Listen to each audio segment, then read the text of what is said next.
Good day, I'm Theodore Henry, and this is your JIS News for Tuesday, September 7, 2021. The National Works Agency NWA is repairing critical roadways across the western region that were damaged during the recent flood rains. Approximately $80 million is being spent to patch and rehabilitate the worst affected sections of selected roadways. They include the Goodens River to Tollgate Roadway in Westmoreland, Shettlewood to Chester Castle in Hanover, Duncans to Long Pond in Trelawney, and the stretch of roadway between Barnet and Adelphi in St. James. These works are expected to be completed by the end of September.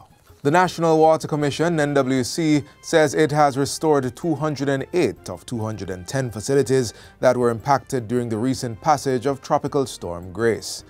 President Mark Barnett says the agency's facilities sustained damage amounting to $26 million. The plants were mainly affected by turbidity and electrical issues resulting from heavy rains and wind. According to Mr. Barnett, 2 facilities remain out of operation. The worst was our Avery sewage treatment facility down in Old Harbour, and we also had damages both at Grace and also from Ida on our water supply line leading into Harbourview Bull Bay side, as well as some damage to the JIS pipeline, which oftentimes is a very vulnerable infrastructure, and any incident of prolonged rainfall usually creates a very high risk for the end of the sea.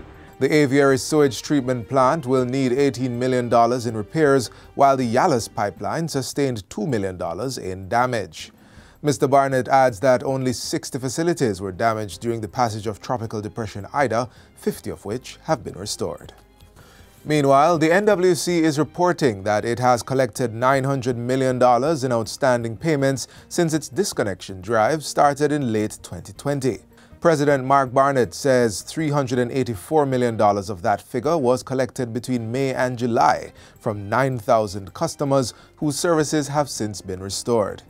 He says approximately 20,700 accounts in arrears are currently being targeted. It may not seem much compared to what our receivables are, but I think with a consistent approach, the effort is definitely going to be bearing fruits in a few months. Mr. Barnett was speaking during the NWA's virtual quarterly media briefing on Thursday. He assured that the entity will not be disconnecting service to clients whose accounts are in arrears during the no movement days. But customers with arrears are urged to utilize the various payment platforms at their disposal, including the NWA iPay and the online banking portals. 250 farm workers left the island on Friday to take up job opportunities in the United States. They include 150 cane cutter workers. The dispatch is in line with government's plan to grow the overseas employment program from 13 to 30,000 jobs over the next 4 years. Labour Minister Carl Samuda says this is an important opportunity between both countries. The money that can be earned in the United States is hard currency. And 85% of what you earn as a group across the length and breadth of North America, both Canada and the United States, returns to Jamaica. 85% of it to help your country.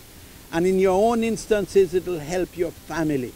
This is a game changer for your lives. Since the beginning of this year to the end of August, 4,781 Jamaicans have participated in the U.S. Overseas Employment Program, with 3,625 farmers participating in the H-2A program.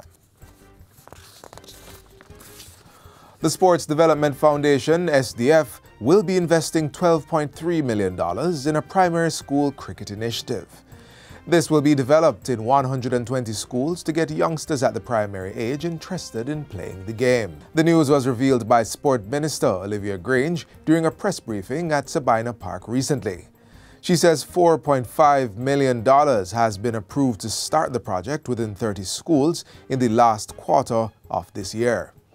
She says this is one of numerous initiatives being taken by the ministry to give new life to cricket in Jamaica.